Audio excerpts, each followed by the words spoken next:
شوف، ما تخليش الرأي ديال الآخرين يأثر عليك ولا يحدد المصير ديالك.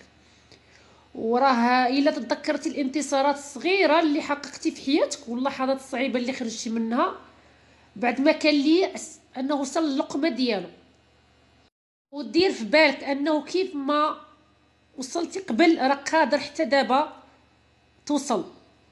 خاص غير حاجه انك تامن بالذات ديالك وما تكونش انهزامي ولا حتى التفكير ديالك يكون سلبي.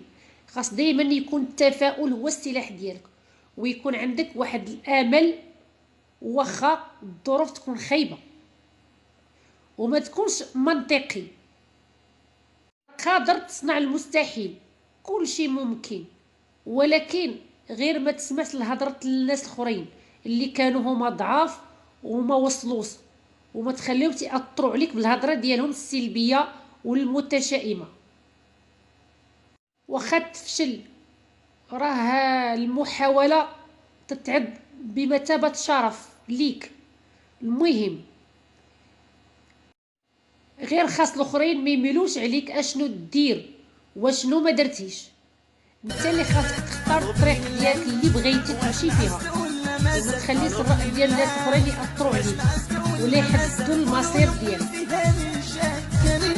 ما يكون الوضع ديالك الحالي راه كون متاكد انه ممكن يتغير باذن الله ويتغير للافضل. فقط خاص تكون عندك واحد الثقه بان التغيير ممكن، وانك قادر دير هذا التغيير في يوم من الايام وتحقق الاشياء اللي كانت تبان لك راها بعيده.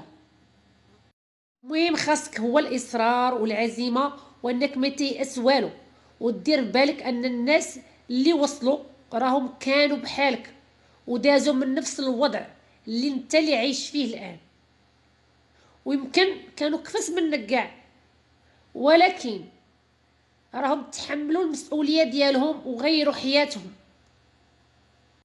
المنبر راك حتى انت قادر تغير حياتك واخا تكون فشلتي في الماضي. هذا ما تيعنيش انك غتبقى ديما فاشل في حياتك كامله، لا. خاصك غير ما تخاف والو من الفشل، لان تيقول لك وراء كل فشل نجاح. الا سقطتي عاود تاني نوض من جديد وكمل طريقك، كمل الاحلام ديالك وكون مستعد باش تحققها. وحتى الا فشلتي المره الاولى والمره الثانيه عاود وقف وتابع، كون متاكد انك غتوصل باذن الله سبحانه وتعالى. راه سيدي ربي الا شاف نيتك صافيه وعزيمتك قويه اكيد غادي يعاونك وغيسر لك طريقك باش توصل اللي تتمناه. من اهم الحوايج اللي غادي يساعدوك باش تنجح هو انك خاصك تساعد الاخرين. ما تكونش اناني وتحتفظ بشي حاجه عارفها لراسك خوفا من الناس الاخرين باش يديوها ولا يديروا بحالها وتبقى انت دائما في القمه. لا، اي واحد احتاجك وقف معاه عاونه، وإلا بغيتي تمشي بعيد حاول تعاشر الناس اللي ناجحين اللي غادي يحفزوك ويدفعوك للقدام. غير حاجه وحده، خاصك تبعد من الناس اللي تدوز معاهم وقتك اكثر، خصوصا دوك الناس السلبيين والناس اللي تيطيحوا من القدرات ديالك ومن الطموح ديالك، لان حتى الناس السلبيين تاثروا على الطموح ديالك وعلى الهدف ديالك، واكيد غادي توصل باذن الله سبحانه.